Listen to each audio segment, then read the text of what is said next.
It's Trey. The Us and Them team recently won a number of awards for episodes we produced back in 2023. And that includes this next show. The Virginia's AP Broadcasters honored us with a Best Podcast Award for this episode about the nation's food support program called SNAP. That nutrition assistance program actually got its start 6 decades ago in West Virginia's McDowell County as a project to reduce poverty and hunger. And now, an encore offering of that award-winning Us and Them episode. So we're going to go into the store? Yes. And I'd like you to, if you can, just show me, you got your $23. Right. How you make it work. Okay, I will show you very easily.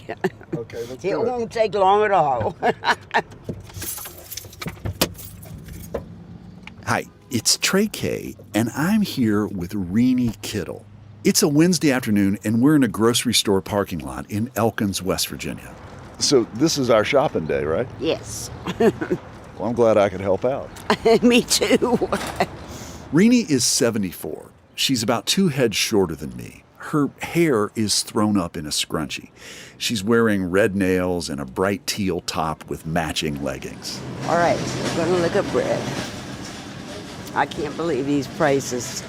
Each month, Renee heads to this store with $23 from the federal government's SNAP program. SNAP stands for Supplemental Nutrition Assistance Program. It used to be called food stamps.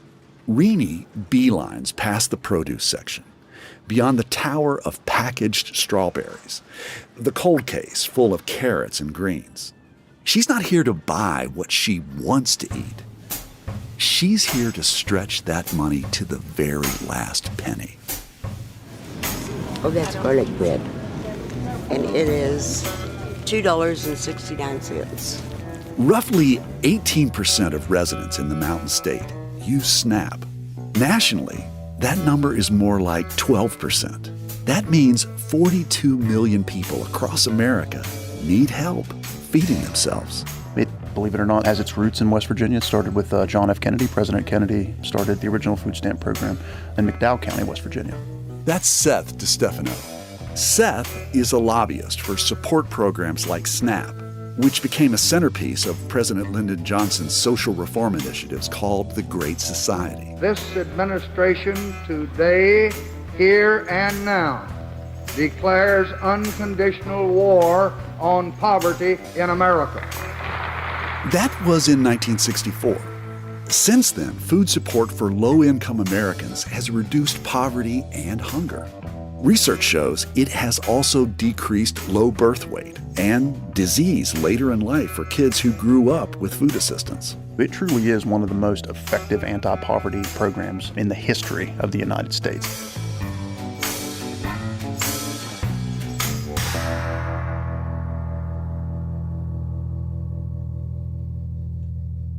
If we think of these benefits like a pipeline, and that would start with a budget vote on Capitol Hill, how does SNAP money get to the families like those in West Virginia?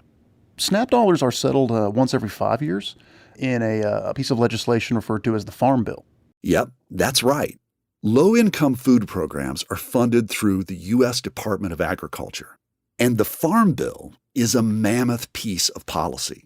Lawmakers revise it every 5 years, and it funds an amazing array of programs, including agricultural subsidies, conservation, and rural development. And the specific part of the Farm Bill where SNAP dollars are settled is called the nutrition title. This is also where TFAP, the Emergency Food Assistance Program that support food banks around the country and here in West Virginia, also is located. SNAP dollars have a major influence on the American diet, giving people access to food they might not have otherwise. In a way, Seth DiStefano says SNAP dollars create their own kind of economy across the country.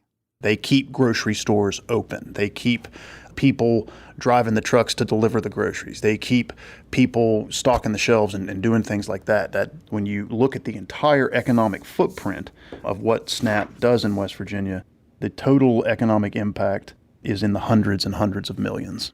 And like most major federal programs, SNAP is also a magnet for political division. It's been that way for decades. Just like any animal in the species, when you take away their freedom and their dignity and their ability, they can't provide for themselves. And that is what the Democrats' proposal does on welfare. Gentleman's recognized for 15 seconds. In my 34 years here, I thought I'd heard it all. But we have a millionaire from Florida comparing children to alligators, and we have a gentlelady in red over here comparing children to wolves. That tops it all.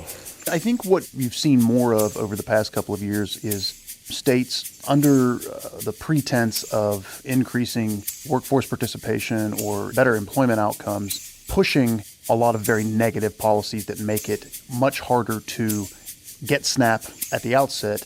And if you do manage to get through the bureaucracy, it makes it very difficult to hold on to SNAP benefits. One good example is the classic work reporting requirement. States across the country, including West Virginia, unfortunately, in 2018, insisted that if you fall into a certain category, a childless adult, or as is deceptively referred to, the able-bodied adult without dependent, unless you can prove to DHHR that you are holding down 20 hours of work per week, then you are automatically kicked off of SNAP. That reference to DHHR you just heard from DiStefano, that's the state agency that oversees the SNAP program in West Virginia. Nutrition support and hunger in America has shifted since President Johnson signed food stamps into law. The specifics, who is eligible, how much people get, where they can spend their benefits, can change between administrations and election cycles. That political yo-yo affects people's lives. Like many social issues, this is a story partly about policy and politics. Generally, one side wants less government spending on programs, and the other wants more. But telling that story seems a little boring, and not nearly as nuanced as the debate really is. Instead, today we'll hear from some people who let me into their lives to talk about their experience with SNAP. Our story comes in 3 parts, from 3 people. From West Virginia Public Broadcasting and PRX, you're listening to Us and Them, the show where we tell stories about the things that divide Americans. I'm Trey Kay.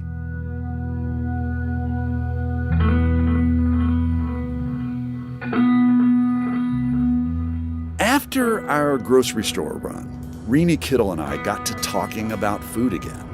But you can't, nobody around here sells good strawberries anymore. I bet you can make a cobbler, right? I can make cobbler. And blackberry cobbler, oh my God, I love it. My grandma used to make apple dumplings. She put a big pot of boiling water on the stove, and she would fix her apple dumplings, and she would drop them in the water and let them come to the top. Right. And she never baked them. They were always in boiling water. Huh. And I just have tried and tried to find a recipe, and I can't. Left, right? Yes. But they were mouth-watering. I live in a rural location in Harding, West Virginia. There's probably about 35 people live in this community. And so this house we're sitting in right now, you're hoping to sell? Yes, it's a 1975 mobile home built onto. There's so much home repair needs done that I can't afford, so I had to put my house up for sale in order to try to survive. My husband and I had been married 48 years, and he passed away in March of 2019. We had a pretty good life. We got to go for rides. We got to go visit relatives. Got to go to my mom and dad's grave, his mom and dad's grave. We just had a really good life together. I always tried to cook. We always had breakfast. When we were working, we packed our lunch and took it, and I always come home and fixed a good supper. Fried potatoes, cornbread and beans, hamburgers, pizzas, all kinds of good food at the time when we could afford it. A meal like now is a bowl of soup and maybe a grilled cheese sandwich. Sometimes I do splurge and fry an egg. I've worked all my life ever since I was 16 years old. I started out babysitting. Then I went to work at Geno's. I worked at Elkins Industries for 23 years, but they went out of business. The furniture industry went to China. And then I got a job at Youth Health Service as a receptionist. When he passed away, then I lost my retirement benefits because I could only draw from what he drawed. What can you tell me about how you live on a fixed income? How I live on a fixed income? Very scarcely. I have to buy pellets for my wood stoves in the winter months. I have to pay the water bill, all my bills with my income, and my bills of $1,300 a month. I am lucky if I have $200, maybe $250 left over to try to find food. I don't go very much because I can't afford the gas. My neighbor sometimes will bring me supper, and that's been a blessing to me. They try to help me with food-wise as much as they can. For SNAP, I qualify for $23 a month. That just sounds like nothing. It is nothing. They just tell me that they've reviewed my case, and that's as much as they can do. And what do you say? I'm totally dumbfounded. I'm sorry, but that's just the way I feel. I tried to get a SNAP, not a SNAP, but a Medicaid card because I've got a broken tooth, and I can't even qualify for that because they say my income's too high. And I went to rehabilitation and checked with them, and the lady at the desk said, we can help with dentures if you're working, but if you're not working, we can't help. They won't help because I'm almost 75 years old. Where do you hope to go? I guess my hope is to go to West Union with my daughter and son-in-law. And does that seem like a good situation to go to? I'm reluctant.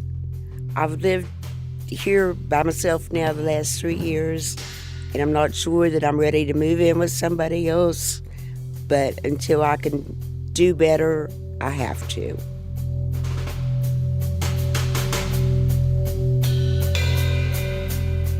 That's Renee Kittle in Harding, West Virginia.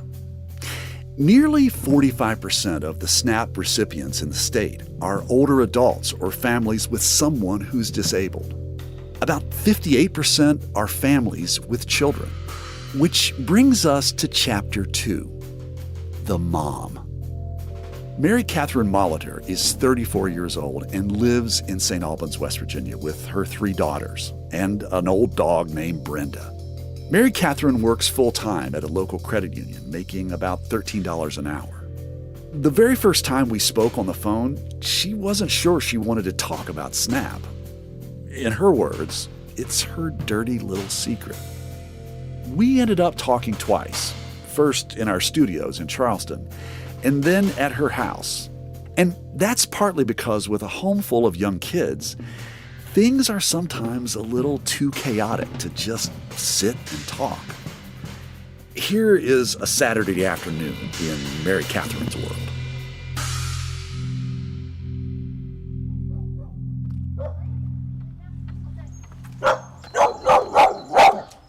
Come here. You're okay, sis. So, can you tell me everybody's name? All right. So, Charlie, Amelia Grace, Collie Renee. She made a face when you said her name. That's her sassy face.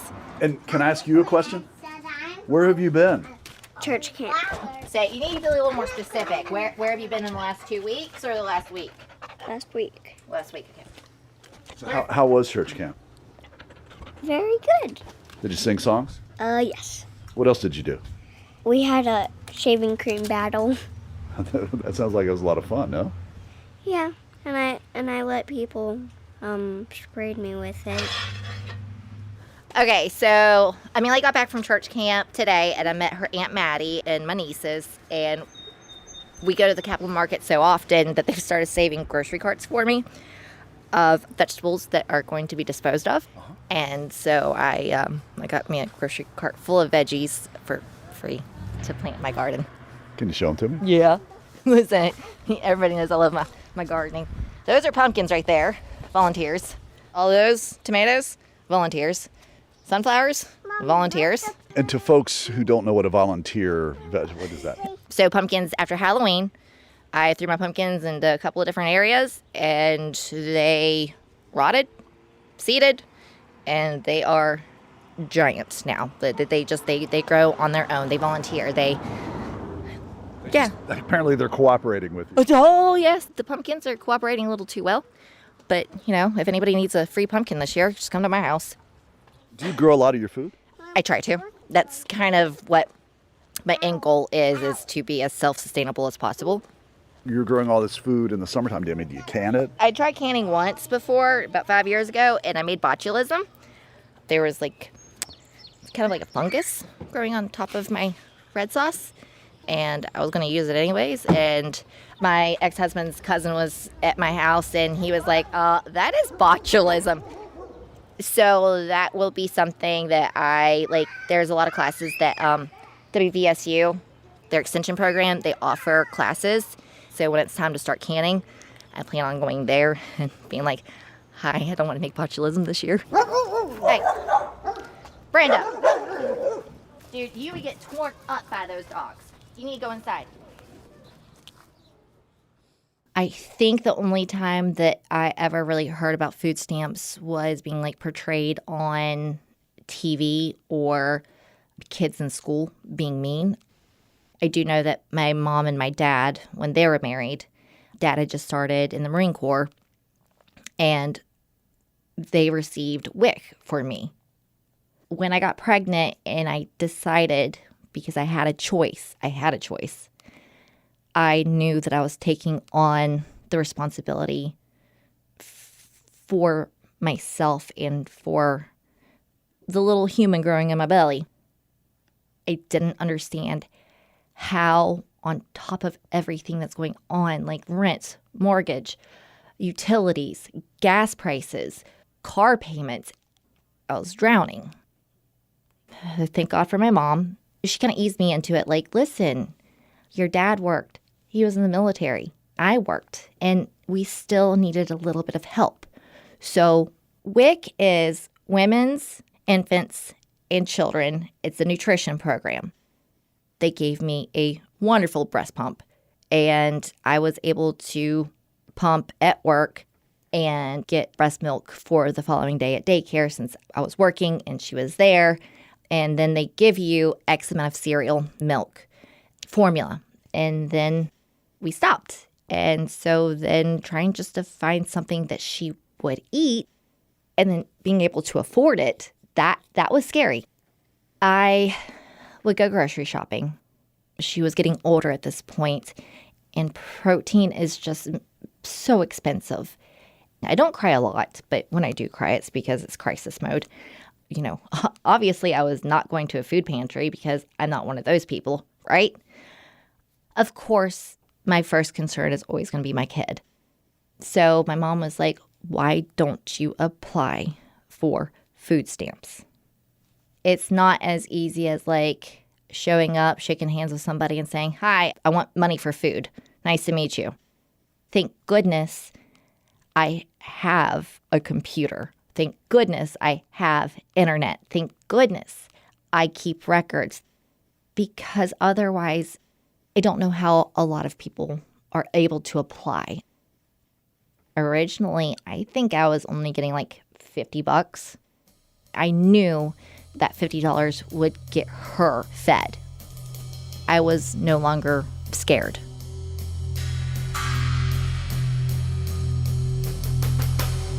My fellow Americans, tonight I want to speak with you about our nation's unprecedented response to the coronavirus outbreak that started in China and is now spreading throughout the world. Today, the World Health Organization officially announced that this is a global pandemic. My twins were born April 23rd, 2020, and I was able to work from home up until the twins were born. And I came back to work and I was like, hey, I would like to come back at this time. And it was Awkward silence. We're going to have to lay you off. The question is on adoption of the motion. Those in favor say aye. Aye. Those opposed say no. The motion is adopted. Congress passed the package on top of getting an increase in food and then the benefits that Congress had put through. I have never felt more secure, ever. Never have I ever. I mean, I'm talking like $500 or $600 difference in the amount of food stamps that I was getting.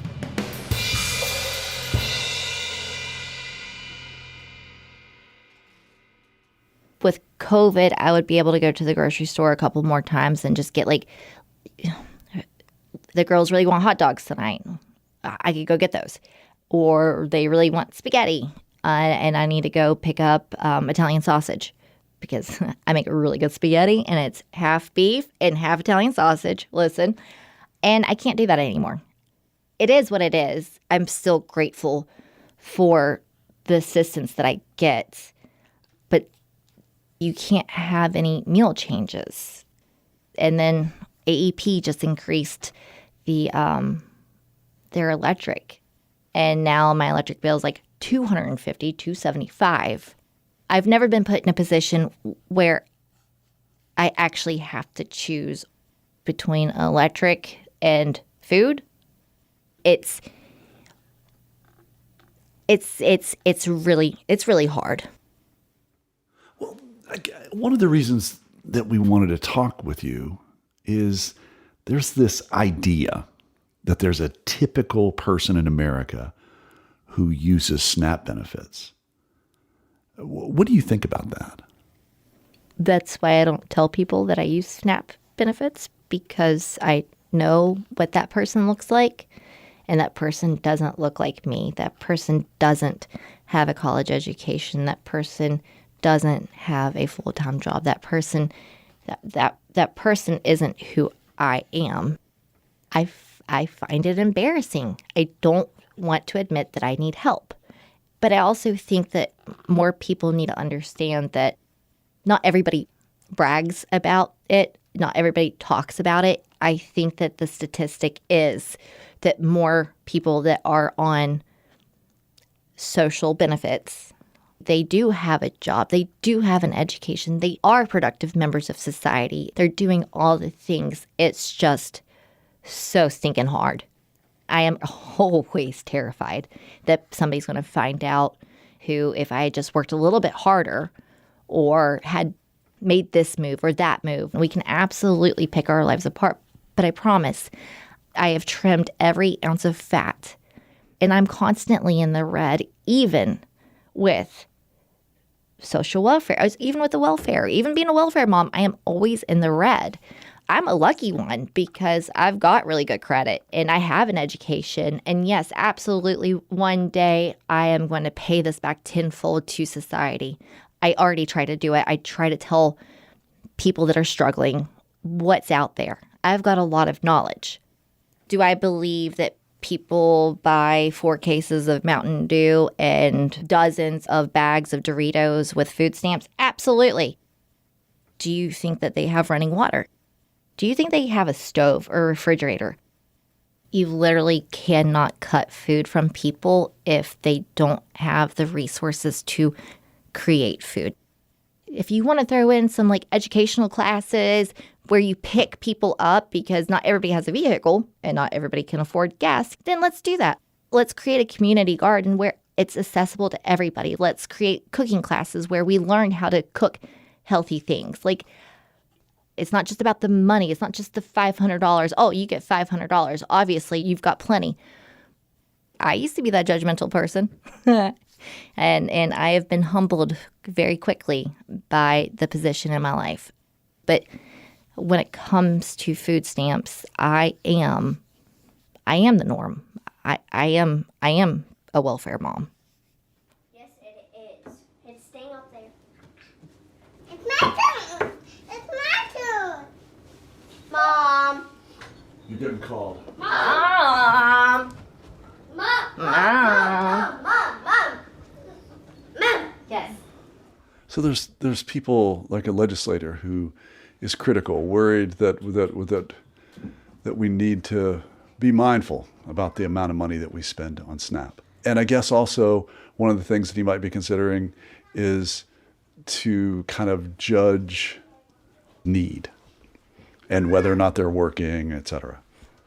I mean, like, give me bullet points and I'd be happy to discuss it with him, and he can come to my house and watch what I cook and what I eat.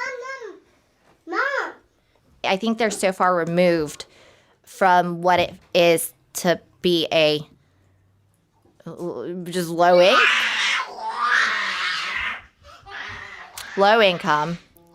And I mean, if they want to sit down and show me how to budget my money better or what to cook or whatever, I'm always open to, more information. Like, believe me, I have reached out to every organization that I can think of. And I don't know how to utilize my time anymore. I don't know how to be any more efficient. I am giving everything all the time. And so if they think they can do it better than me, same situation, same circumstances, same everything, apples for apples, I would love to see him try. Here, let's swap roles. I'll sit in legislature and get your income and make rules about you.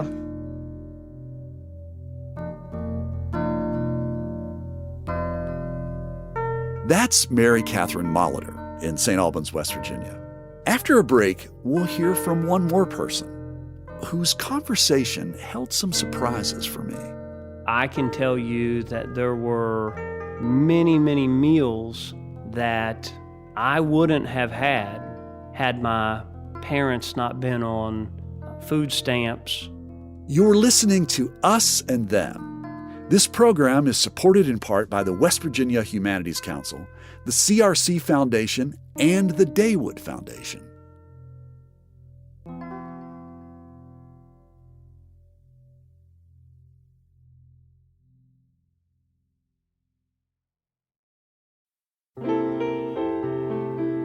Music lifts us up and brings us together, even when we can't get together in person. Mountain Stage brings you live performances on the air, online, and in our podcast. They remind you how it feels to be in a live audience listening to live music. This is Larry Gross, host of Mountain Stage. Find a link to our stations and our podcast online at mountainstage.org.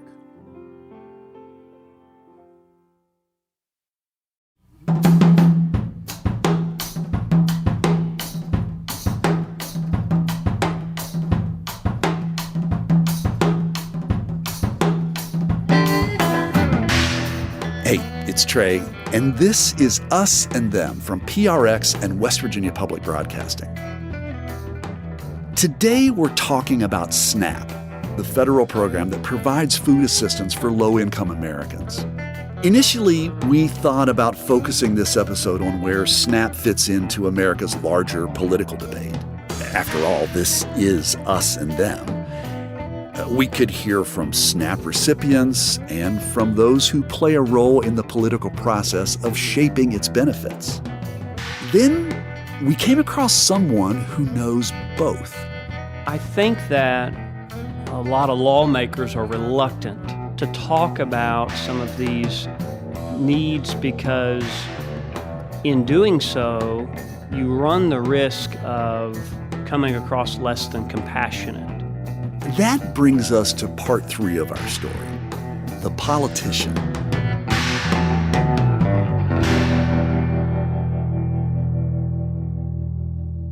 Jonathan Pinson represents the 17th District of West Virginia's House of Delegates. It sits on the western border of the state and includes parts of Mason and Jackson counties. Pinson was first elected in 2020. He's a Republican and a Baptist pastor. I believe that the SNAP benefit program overall is well-suited and well-intended to address the need of hunger. When you look at it from a societal point of view, there are certainly some great advantages to that, not just to the supplemental side of the income, but then also to the nutritional aspects of it as well, so that we're encouraging the fruits and the vegetables and the dairies and all of these things. That got me thinking about my trip to the grocery store with Renee Kittle. I explained her situation to him and how she couldn't afford any of that healthy produce. Well, I think that any rational person would empathize with that situation. What we find really when we're considering the SNAP program or other governmental assistance programs is a place where a multitude of issues converge. And oftentimes it's been my experience that what we as a government should do and what we as a government can do are two different things. Having a working understanding of the fact that state government and federal government alike has to work within budget. We could bring into this convergence of all the issues converging into her home and say, well, maybe if we would waste less money in other places, we would have more opportunity to help in situations like the SNAP program. Is it her waste or is our government? It is a governmental waste. The problem with government as a whole and spending in government, in my opinion, is there's very rarely strong accountability to go back into the government spending on any particular topic, testing, research, community programs. There's very rarely any accountability as to whether we're getting a return on our investment, because there's no matrix by which you say, this has been successful and we need to continue it, or this has not produced the results that we hoped that it would. Ultimately, I think that that's how you see government budgets continue to sprawl. It's mind-boggling when you stop to consider that right now, June of 2023, our national debt rests at about $31 trillion. And it's my feeling that most of that debt could have been avoided if we would have placed a greater emphasis on living within our means, we as a government, and managing the resources that we have well. Are your concerns about SNAP only financial? Or do you have other issues with the idea of the government giving money to help people with food? I cannot say that I have issues with the assistance in general. One of the reasons that I can't say that I'm opposed to that is because I think back prior to my adoption. You were adopted. I was adopted at 15 years old.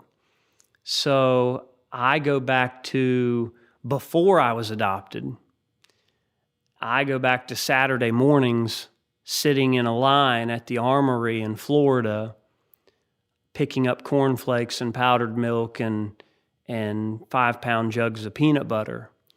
And I can tell you that there were many, many meals that I wouldn't have had my parents not been on food stamps and, at the time, commodities. That's what it was called. So I can't say that I'm opposed to the government helping when help is warranted. And I recall a time where, even as a child, I wondered, are we the ones that really need this? Or are there other people who could benefit from it in a greater fashion? But my parents, they did not work.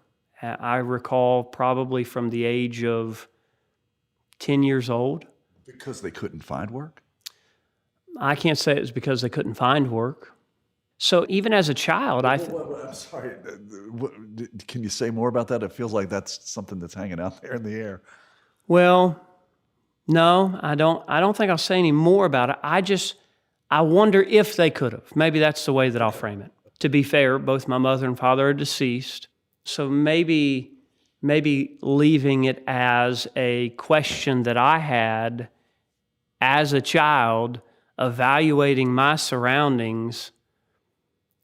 Life has a way of dealing us a tough hand at times or knocking us down at times. And again, I believe that our government can be a part of the solution to helping people get back on their feet. But if I came to you and asked for help, and you were at a position where you could help me, that's different than me coming to you and saying, I want you to finance me the rest of my life. I want you to take on the financial responsibility of me the rest of my life.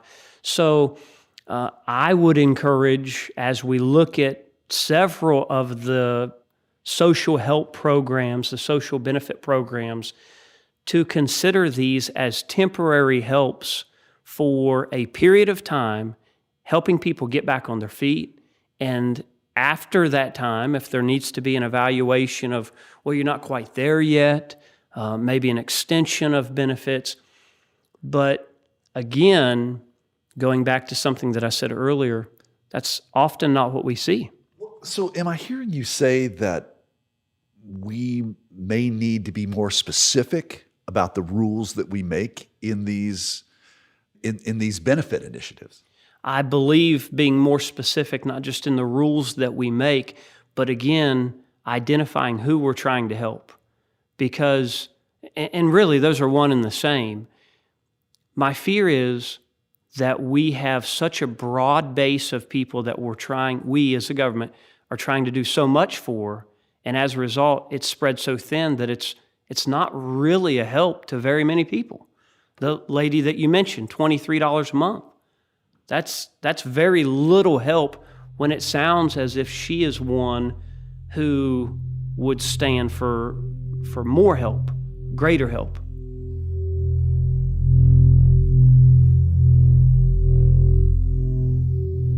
I wasn't prepared to ask you this, but I'm just following up on this. So in a way, I feel like in that situation with you, it seems very consistent with what you've said earlier, which is, are there people who are getting benefits who could be doing more? And in your particular case, you were sensing that perhaps, and this is just me assessing, you can tell me if I'm wrong, but that perhaps your parents could have done more. And that was something that you were thinking about when you were young. And still to this day, I think about it. If there are addiction issues, if there are mental health issues that all converge to a place to where people either, number one, can't work, or number two, won't work, we have to determine to what level government is going to be responsible for them and to what level we're going to expect individuals to be responsible for themselves. And that's where it gets so complex, because you have one side saying, well, it is our responsibility, we must. And you have another side saying, well, they bear a large part of the responsibility as well, so we can help a little, but they're going to have to help themselves. And that's where it gets really difficult.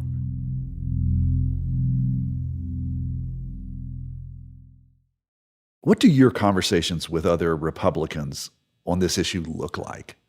I mean, I think some people might be surprised to hear a Republican advocating that SNAP has a place in society. And even the idea even the idea of potentially raising the benefits for some people. Well, as with every topic, you're going to find a wide range of opinions. You're going to find some people, Republicans, maybe some Democrats as well, that say, no, there's not a place. You're going to find some people that say, well, we have a greater responsibility. We need to do more.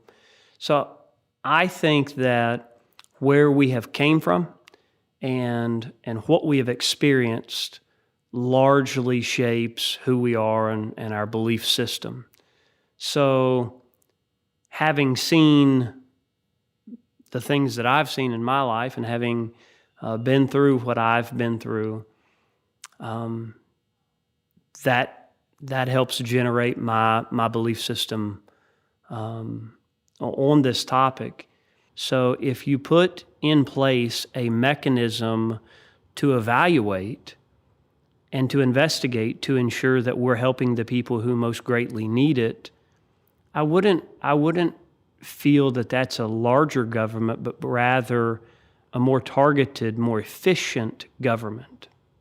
We prepare for these interviews and we're kind of like trying to imagine the way that you would answer some of these questions. And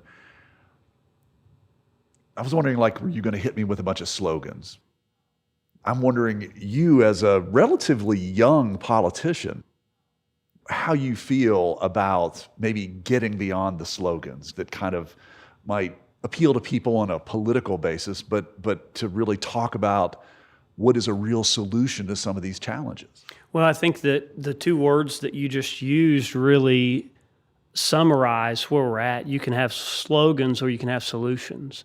And the problem with slogans is it drives you to either end of the spectrum, to where, again, the government can't spend enough money. Let's print some money to pour toward these programs, one end of the spectrum. And then the opposite end of that spectrum is there's no place at all in government spending for any of these social programs.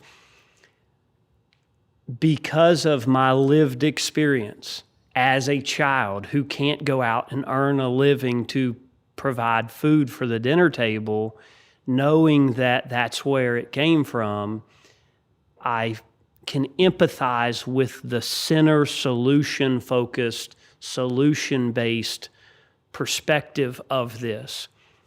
But we've got to be cautious to continue to focus on the center and focus on the solution.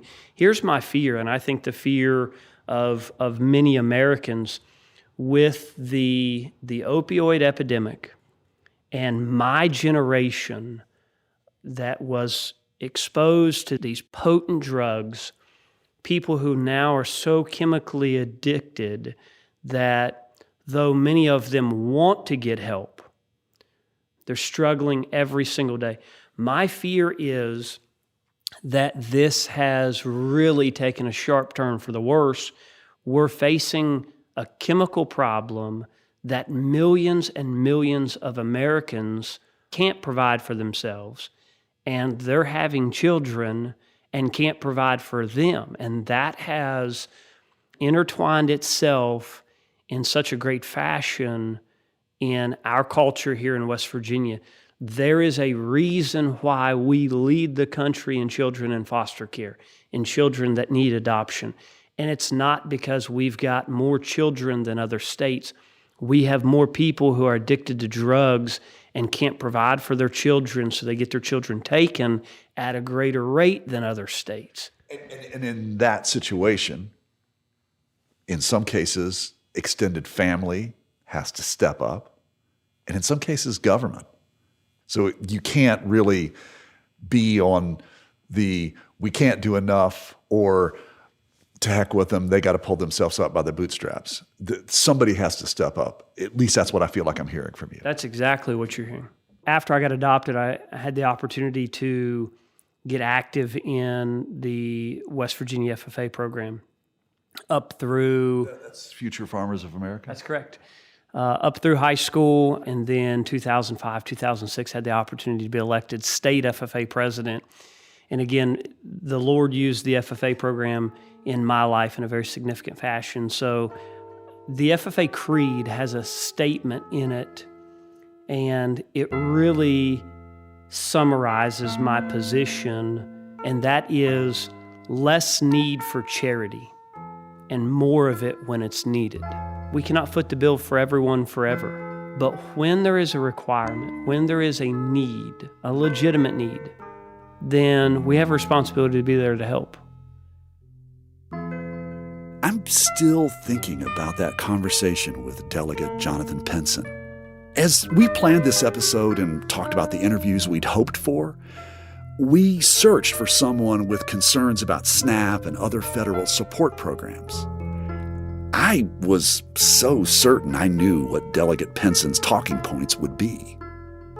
Then he told me about eating as a kid on food stamps and how it shaped his worldview. That was a really important reminder for me. Not only that our experiences define our values, but that hunger and poverty are universal experiences.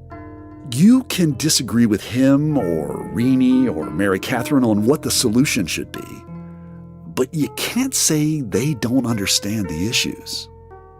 Maybe there's no us and them here because we're all vulnerable to hard times. Maybe that's why these problems are so hard to talk about, and why they will continue to color political debates across the country.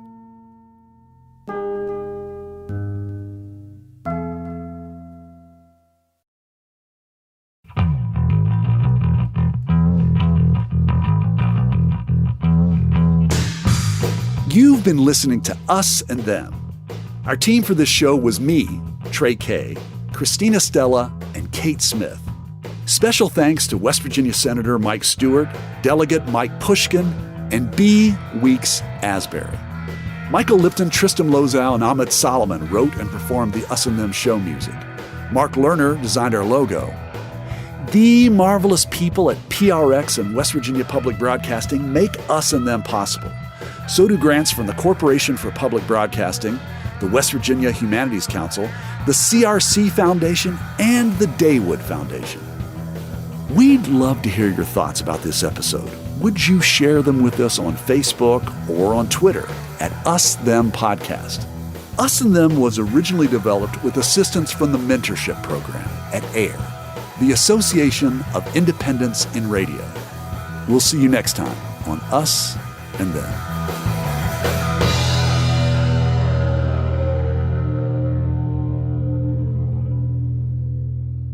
Hey, Trey here again. And that was an encore of an Us and Them episode we first released back in July 2023. Earlier this year, it received a Best Podcast Award from the Virginia's AP Broadcasters. Support for this podcast comes from the Corporation for Public Broadcasting.